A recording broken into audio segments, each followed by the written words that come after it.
الحمد لله نحمده ونستعينه ونستغفره ونؤمن به ونتوكل عليه ونعوذ بالله من شرور أنفسنا ومن سيئات أعمالنا من يهده الله فلا مضل له ومن يضلله فلا هادي له ونشهد أن سيدنا وسندنا وحبيبنا وحبيب ربنا وملجانا ومعوانا محمدا عبده ورسوله أما بعد أعوذ بالله من الشيطان الرجيم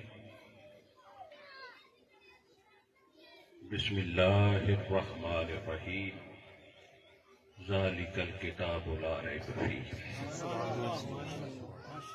صدق الله مولانا العظيم وصدق رسوله النبي الكريم ونحن على ذلك لمن الشاهدين والشاكرين والحمد لله رب العالمين.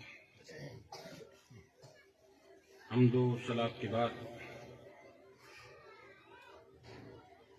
محترم المقام یادگار اسلاف استاد القرآن زینت القرآن حضرت قاری محمد عبد الرؤوف صاحب دامت برکاتہم القدسیہ خطیب اسلام حضرت علامہ مولانا مفتی شیر زمان صاحب زید مجدو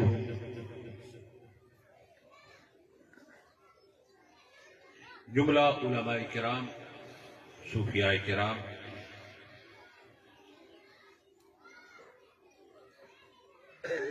خوبصورت جامع محفل پاک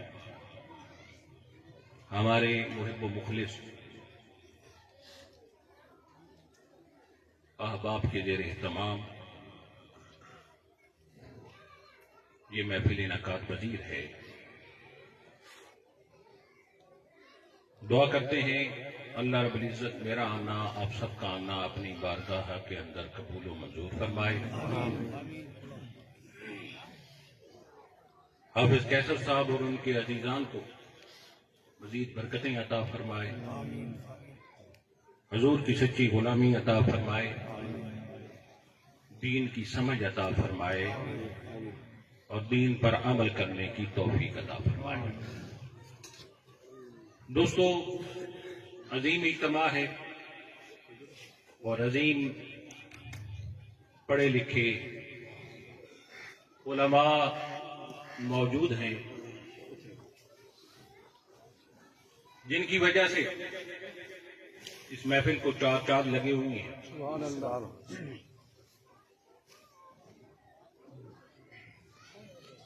آج کی اس خوبصورت محفل کی ابتدا ان اشعار سے کرتے ہیں.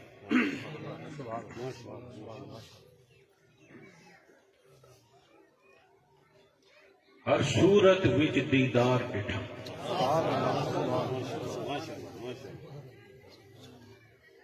ہر صورت وچ دیدار ڈٹھم کل یار اغیار کو یار ڈٹھم.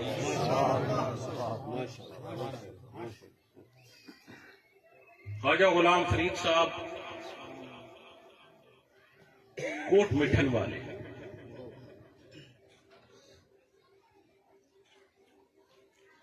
جو عشق کے بادشاہ جن کی مزار پہ میں حاضر ہوا تو باہر ایک شعر لکھا ہوا تھا، میں نے پڑھا. کافی دوست میرے ساتھ تھے.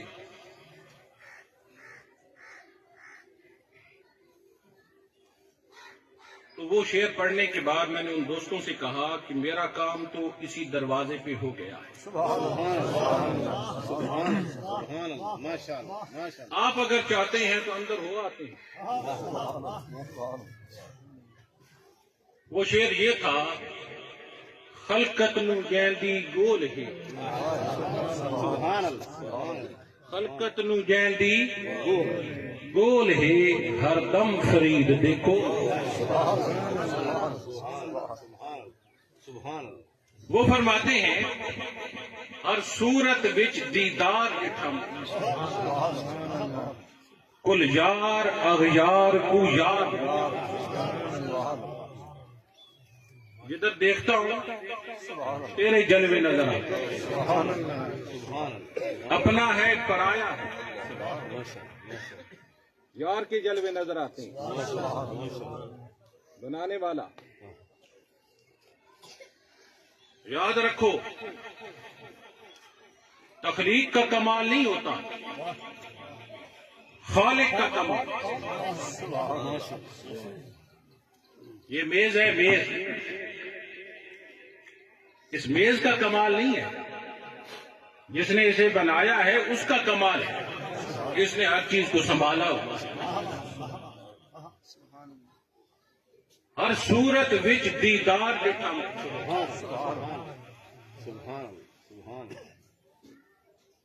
ہر صورت وچ دیدار ڈٹھم کل یار اغیار کو یار.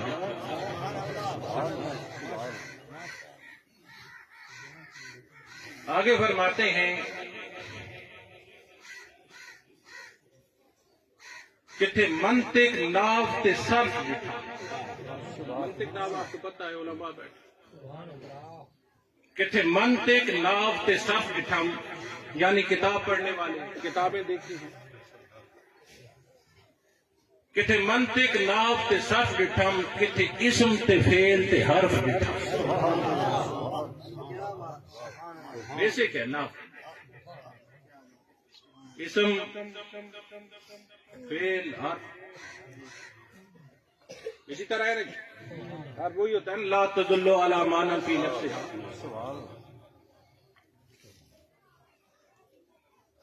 کتنے منطق نحو تے صرف ڈٹھم کتنے اسم تے فعل تے حرف ڈٹھم. ہر معنی ہر طرف ہر معنی ہر چوگوٹ ڈٹھم چوتھاٹ.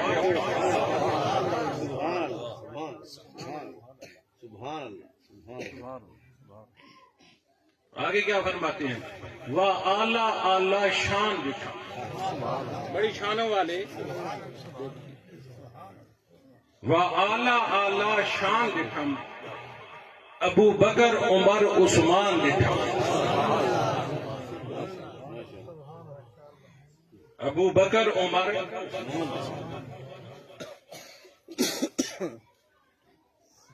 دوستو ان لوگوں کا اپنا ایک حال ہے اپنا انداز ہے.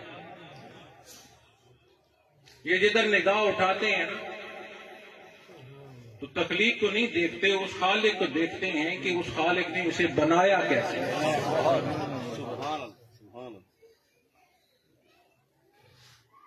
بڑی اعلیٰ اعلیٰ شانوں والوں کو دیکھا ہے بڑی عظمت والے بڑے مقام مرتبے والے. پر یاد رکھنا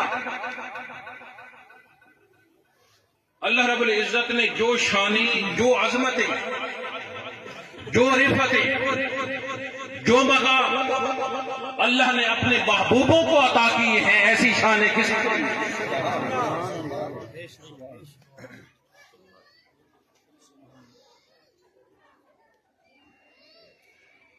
آپ ایک قرآن 13ویں پارے میں ایک قصہ پڑھتے ہیں جسے قرآن بھی کہتا ہے یہ احسن القصص ہے.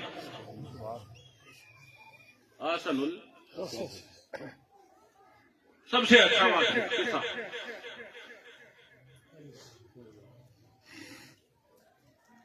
اس میں حضرت یوسف علیہ السلام کی بات کی گئی ہے اور یوسف علیہ السلام کے بارے میں آپ سب جانتے ہیں تو میں اس تفصیل میں نہیں جانا چاہتا کہ جس طرح انہوں نے خواب دیکھا تھا کہ 11 ستارے ایک سورج ایک چاند مجھے سجدہ کرتا ہے اور اپنے والد گرامی سے بات کی تو انہوں نے کہا لا تقصص رؤیا کا اس خواب کا ذکر تو انہیں نہیں کرنا بات نہیں کرنی.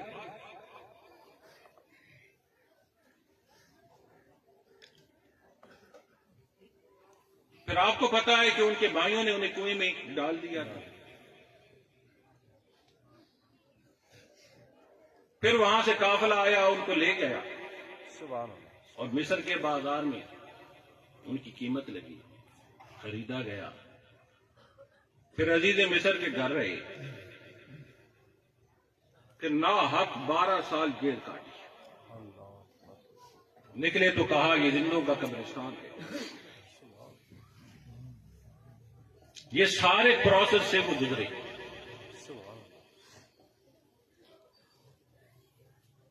پھر اللہ رب العزت نے کیا کیا؟ ایک دن آیا کہ وہ مصر کے بادشاہ بنے. سبحان اللہ. سبحان اللہ. جب مصر کے بادشاہ بن گئے، اب تو وہ بکے تھے اس بازار میں. سبحان اللہ. تو اللہ رب العزت نے کیا کیا کہ ان کو مصر کا بادشاہ بنایا. صرف بادشاہ نہیں بنایا، سبحان اللہ. مصر والوں کو ان کے دروازے پہ بھیج دیا. سبحان اللہ. سبحان اللہ. کہا جاؤ. سبحان اللہ. اب وہ آئے نہ جائے. قحط تھا 7 سال.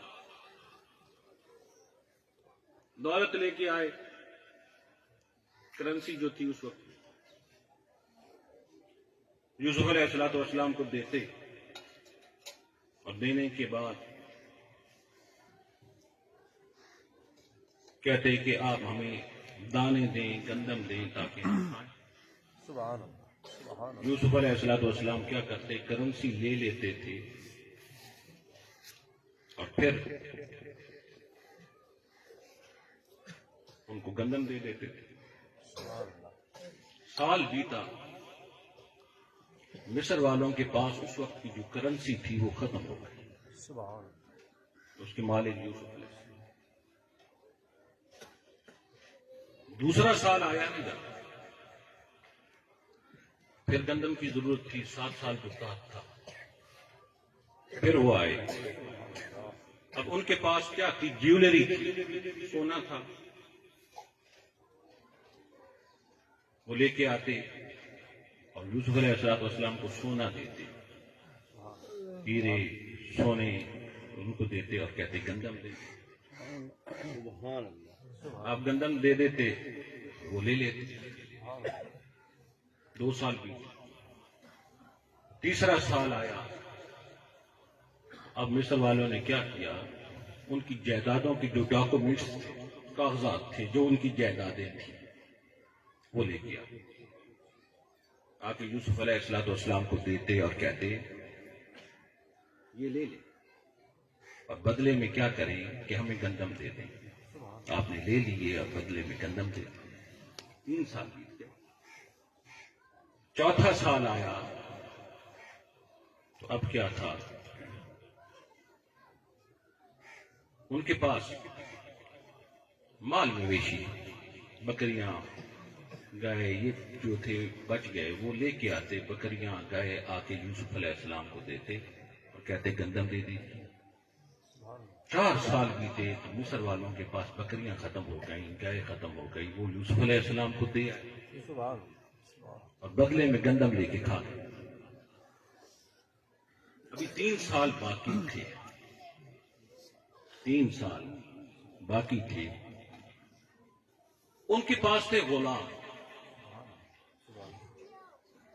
جو اس وقت انسان بکتے تھے، غلام ہوتے تھے. انگلش میں اسے سلیو کہتے ہیں. وہ ان کو پکڑ کے لاتے اور کہتے یہ آپ پر بک گئے، بدلے میں ہمیں گندم دے دیجیے. آپ گندم عطا کر دیتے تھے اور ان کو لے کے اپنے پاس رکھ دیتے. 5 سال بیت گئے. 6واں سال آیا تو ان کے پاس دولت بھی ختم تھی. جیولری، سونا، ہیرے وہ بھی ختم تھی. جائیدادیں بھی ان کی نہیں رہی تھی. اور ان کے پاس مال مویشی بھی ختم ہو گئے. ان کے پاس اب بچ گئی تھی، غلام بھی دے بیٹھے تھے، ان کی اولادیں بچ گئی تھی، بیٹے بیٹیاں وہ، اب ان کو پکڑ پکڑ کے لاتے اور یوسف علیہ السلام سے کہتے ان کو لے لیں اور بدلے میں گندم دے دیجیے۔ آپ لے لیتے اور گندم دے دیتے۔ 6 سال بیتا، ان کی اولادیں جو تھیں وہ یوسف کی غلام ہو چکی تھی۔ سبحان اللہ۔ اب ان کے پاس کچھ نہ بچا، دولت، زیور، جائیدادیں، مال مویشی، غلام، اولادیں، کچھ نہ بچا، جانیں بچ گئے۔ خود آ کے کہتے اے یوسف علیہ السلام، آج سے ہم تیرے غلام ہیں سبحان اللہ۔ سبحان اللہ۔ اور آپ ہمارے آقا ہیں، ہم آپ پہ بک گئے، اب کیا کریں، ہمیں گندم دے دیجیے۔ سبحان یوسف علیہ السلام گندم جو تھی وہ دے دیتے اور انہیں کہتے ٹھیک ہے، آپ رہیں، جائیدادیں آپ کے پاس ہیں، وہ جو آپ نے دی تھی وہ مالک میں ہوں، آپ استعمال کریں، سبحان اللہ۔ سبحان اللہ۔ مال مویشی آپ استعمال کریں، مالک میں۔ سبحان اللہ۔ سبحان اللہ۔ اب مصر میں ایسی کرنسی نہیں تھی جس کے مالک یوسف نہ ہو،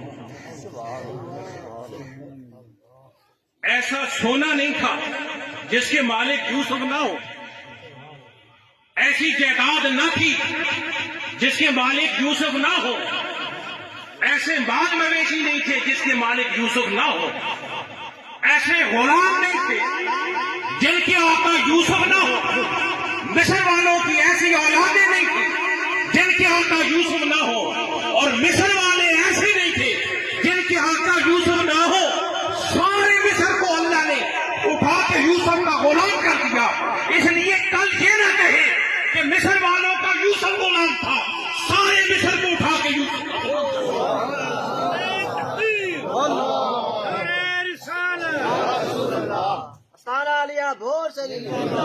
یہ ہے میرے رب کے فیصلے، یہ ہے میرا رب، ان اللہ علی کل شیء قدیر، یہ ہے میرے رب کی جو ہے دین۔ کل تک یوسف علیہ السلام ان کے بازار میں بکتے ہیں، آج وہ سارے مصر والے ہوں گے۔ نعرہ تکبیر، نعرہ رسالت۔ 7 سال بیتے نا، 7 سال تو گندم نہیں، اب کاٹ تو ختم ہو گیا، بارش آ گئی، اب جب ختم ہو گیا نا کاٹ تو گندم اگا دی گئی، اور جب گندم اگا دی گئی تو دوستو گندم کا جیسے پودا نکلا ہوا ہے، ابھی آپ دیکھ رہے ہیں، گندم آنے میں 3 ماہ باقی تھے کہ مصر والوں کا اناج ختم ہو گیا۔ اب وہ کہاں گئے؟ کہیں اور نہ گئے، سیدھے یوسف علیہ السلام کے پاس گئے۔ ان کو پتا تھا ان کے پاس گندم نہیں ہے، لیکن پھر بھی یوسف کے دروازے، پھر بھی یوسف کے دروازے تھے، اللہ کے مقرب کے دروازے تھے، اور آ کے کہتے ہیں حضور گندم ختم ہو گئی ہے، سٹاک ختم ہو گیا ہے، ابھی گندم آنے میں 3 ماہ باقی ہے۔ یوسف علیہ السلام نے کیا کہا ٹھہریے، میں رب سے بات کرتا ہوں، رب سے بات کرتا ہوں۔ میسج رب کی طرف جو کیا، کانٹیکٹ کیا، رابطہ جو کیا، اللہ رب العزت نے کہا جا جبرائیل میرے یوسف سے کہے انہیں ایک جگہ پہ اکٹھا کر لے سارے مصر والوں، اور جب یہ سارے اکٹھے ہو جائیں تو انہیں چہرے پہ نقاب ڈال لینا ہے، اور جب نقاب ڈال لینا ہے اور جا کے ان کے سامنے کھڑا ہونا ہے تو انہیں چہرے سے نقاب ہٹانا ہے۔ میں نے 3 ماہ کے لیے انہیں بھوک کی جو ہے وہ کیفیت ختم کر دینی ہے، انہیں 3 ماہ کی بھوک لگے گی۔ نعرہ تکبیر، نعرہ رسالت، آستانہ علیہ بھور شریف۔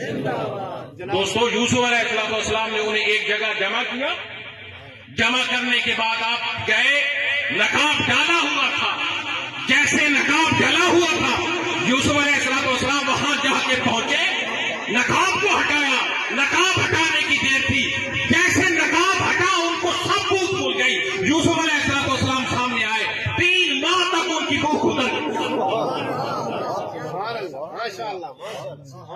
یہ ہوا کسی کو دیکھنے سے بھی بھوک جو ہوتی ہے وہ ختم ہو جاتی ہے، بھوک ختم ہو جاتی ہے۔ وجہ کیا ہے؟ ان کے اندر وہ جلوے ہوتے ہیں، ان کے اندر وہ جلوے ہوتے ہیں، اور وہ جلوے کیا ہوتے ہیں؟ اسی کو تو خواجہ غلام فرید نے کہا، ہر صورت وچ دیدار، ہر صورت وچ دیدار ڈٹھم، کل یار اغیار کو یار کتنے منگتے کے لحظ تے سب ڈٹھم، کتنے اسم تے فیل تے ہر ڈٹھم، ہر مانے ہر طرف ڈٹھم، جو گوٹھ ڈٹھم تو با اعلی شان ڈٹھم، حسنین تشا مردان ڈٹھم، با اعلی شان ڈٹھم، حسنین تشا مردان ڈٹھم، ابو بکر عمر عثمان ڈٹھم، وہ پاک نبی مختار ڈٹھم۔ دوستو یہ ہے شان والے، ان کو دیکھنے سے کیا ہوتا ہے؟ بس ان کو دیکھنے کی دیر ہوتی ہے، جلوے آتے ہیں اس کے نظر، جلوے نظر آتے ہیں۔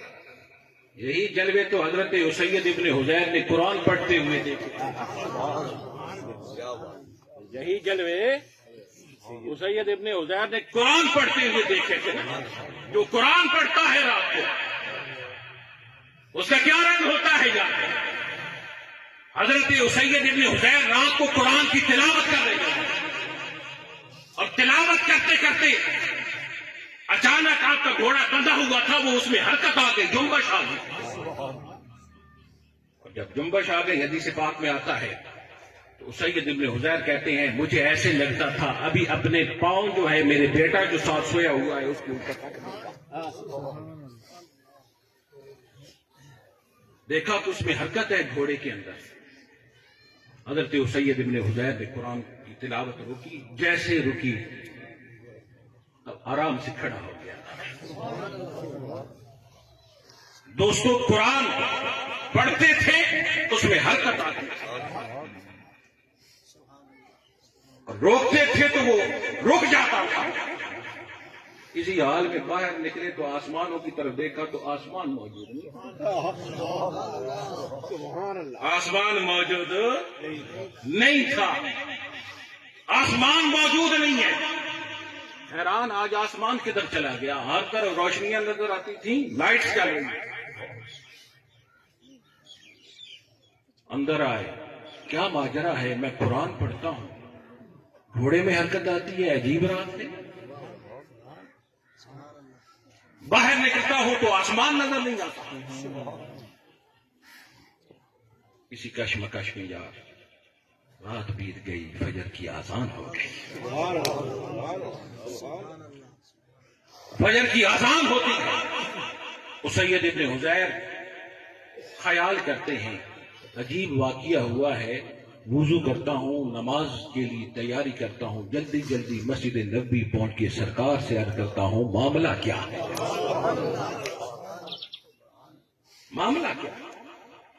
اسید ابن حضیر نے وضو کیا، وضو کرنے کے بعد تازہ وضو کیا، کرنے کے بعد نکلے گھر سے، پہنچے سرکار دو عالم علیہ الصلوۃ والسلام کی بارگاہ میں۔ نماز کا وقت تھا، یار کیسی نماز تھی، صحابہ پڑھنے والے تھے، مدینے والا پڑھانے والے۔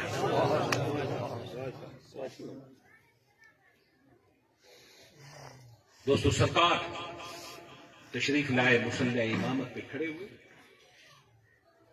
نماز پڑھائی، فجر کی نماز تھی۔ نماز پڑھانے کے بعد صحابہ نے اپنی اپنی باتیں جو عرض کرنی تھی وہ عرض کی۔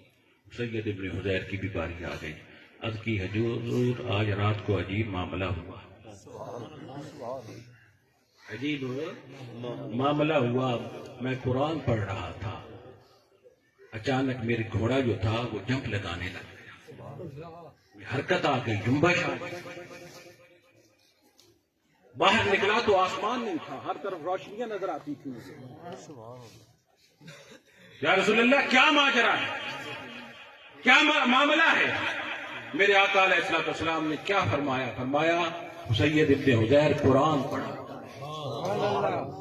قرآن پڑھا کر کہا حضور پڑھتا تو ہوں، وجہ کیا ہے؟ سرکار نے فرمایا ہے سید ابن حذیر تو نے جب قرآن پڑھا اس قرآن کی تلاوت کی برکت سے اللہ رب العزت نے عالم ملائکہ اور تیرے درمیان جو حجابات تھے وہ ہٹا باہر نکلا تجھے آسمان نظر نہیں آتا تھا تو کہتا ہے وہ روشنیاں وہ لائٹس تھی وہ لائٹس نہیں تھی وہ تو ملائکہ تھے میری رب کی تسبیح کر رہے اور تو کہتا ہے گھوڑا حرکت میں آ جاتا تو قرآن پڑھتا تھا تجھ پر اللہ رب العزت کی رحمت برستی رحمت برستی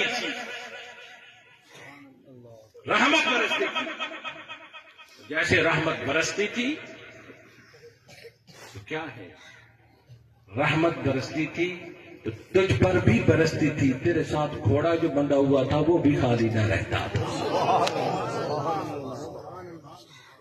بولیے یار جو قرآن پڑھتا ہے رات مسلح پہ ہوتا ہے رات پہ ہوئے تھے بے دردان رات پہ ہوئے تھے بے دردان نیند پیاری آوے تے درد مدانو یاد سجن دی یاد سجن دی سدیاں آنے دی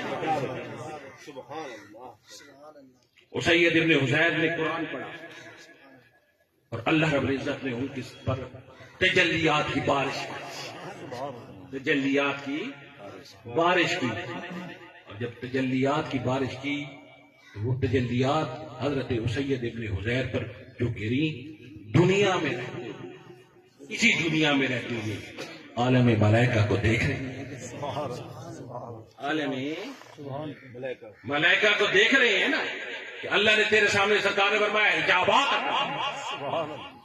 دنیا میں تھے اسی دنیا میں اور دیکھا کہاں جا رہا ہے عالم ملائکہ کے اندر دوستو سید ابن حذیر قرآن پڑھے قرآن پڑھے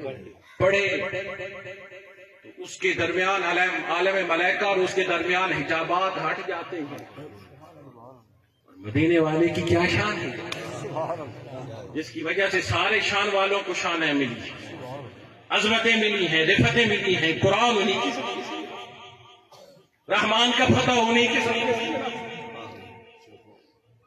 جب سید ابن حذیر قرآن کی تلاوت کرے تو ایک جہان سے دوسرے جہان میں وہ دیکھ سکتا جس کے صدقے یہ ساری شانیں ملی ہیں وہ عالم برزخ میں رہتے ہوئے عالم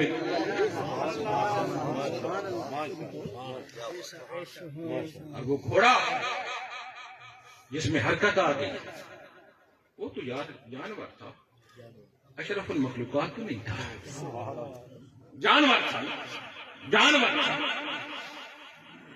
بس کیا تھا ذکر والے کے قریب تھا رات جو مسلح پہ تھا اس کے قریب تھا جانور پر اس کے قریب تھا دوستو بات یہ ہے کہ وہ جانور گھوڑا ہو یا کوئی بھی جانور ہو ذکر والے کے قریب ہو اللہ رب العزت اس ذکر والے پر رحمت برسائے تو جانور خالی نہیں رہتا جب جانور خالی نہیں رہتا تو جو انسان ہے وہ ذکر والے سے نعرہ تکبیر نعرہ رسالت سیدی مرشدی ذکر والے کے قریب بیٹھ جائے تو وہ خالی کیسے رہ سکتا ہے اس لیے تو اللہ والوں کے قریب ہم بیٹھتے ہیں ان کی صحبت میسر آتی ہے جب ان کی صحبت میسر آتی ہے تبھی تو انوار و تجلیات کی بارش ہوتی ہے اور جب انوار و تجلیات کی بارش ہوتی ہے تبھی تو راز کھلتے ہیں اور تبھی تو راز کھلتے ہیں تو فرید کہتا ہے ہم سورت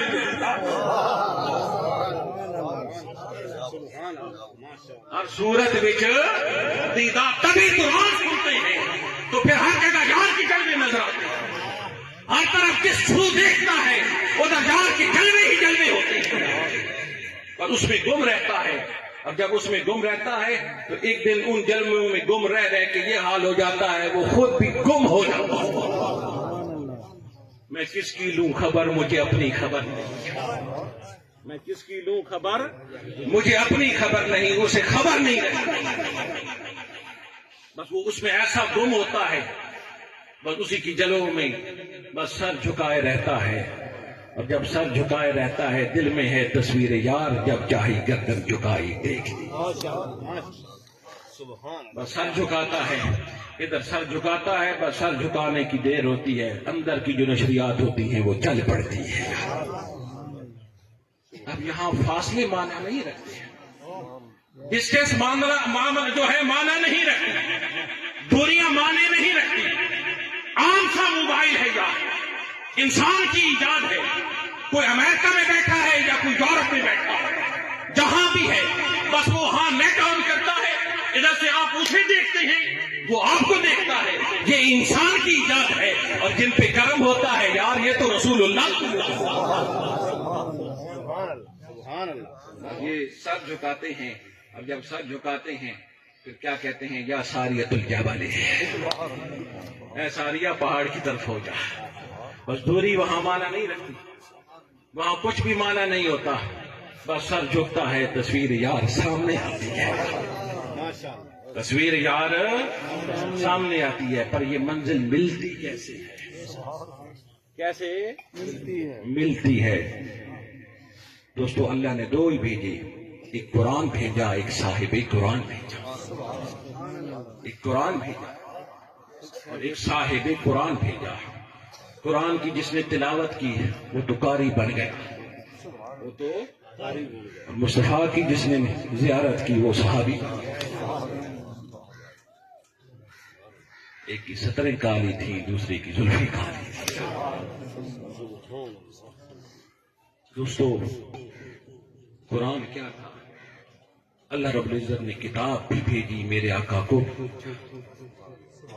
کتاب بھی بھیجی میرے آقا کو بھیجا۔ تھیوری تھی کتاب، تھیوری تھی کتاب، پریکٹیکل مصطفیٰ کی ذات اقدس۔ لقد کان لکم فی رسول اللہ اسوۃ حسنہ۔ قرآن پڑھتا گیا، مصطفیٰ کو دیکھتا گیا۔ قرآن پڑھتا گیا، مصطفیٰ کو دیکھتا گیا۔ کیا کہنا؟ وہ قرآن پڑھتا گیا، مصطفیٰ کو، یاد رکھنا میرا یہ جملہ، قرآن پڑھتا گیا، مصطفیٰ کو دیکھتا گیا۔ پھر کیا تھا؟ وہ کہتا تھا 40واں مسلمان نہیں ہونے دینا، خود 40واں مسلمان۔ قرآن سن کے آیا تھا، مصطفیٰ کو دیکھ، قرآن سن کے آیا تھا نا، بہن پڑھ رہی تھی قرآن، جب وہ سن رہا تھا ادھر قرآن پڑھا جا رہا، اور ادھر پہنچے تو مصطفیٰ تھے، ادھر تھیوری تھی ادھر پریکٹیکل تھا، ادھر تھیوری تھی ادھر پریکٹیکل تھا۔ پھر دوستو کیا ہے؟ جس نے مصطفیٰ کو دیکھا، ان کی سیرت پاک کو اپنا لیا اور قرآن پڑھتا رہا، میرے آقا نے فرما دیا میری امت اس وقت تک گمراہ نہ ہوگی جب قرآن اور میری سنت کو تھامے رکھے گی، سنت کو تھامے رکھے گی۔ آج قرآن جو پڑھتا ہے وہ پا جاتا ہے، لا ریب کتاب ہے، ذالک الکتاب لا ریب فیہ، کتاب میں شک نہیں، نہ جس نے بھیجی ہے اس میں شک ہے، نہ جس پہ آئی ہے اس پہ شک ہے، اور جو لانے والا ہے جبرائیل اس میں بھی شک نہیں ہے، بھیجنے والے میں شک نہیں ہے، لانے والے میں شک نہیں ہے، اور جس کی طرف آیا ہے اس میں شک نہیں ہے، اور جو سینے میں سما جائے اس سینے میں کیسے شک ہو جاتا ہے؟ سینے میں کیسے شک ہوتا ہے؟ قرآن اعلیٰ کتاب ہے، اس رب کریم نے بھیجی، وہ بھی اعلیٰ، جس نبی کی طرف آئی ہے وہ بھی شان والا اعلیٰ ہے، جس سینے میں سما جائے پھر کیا ہے؟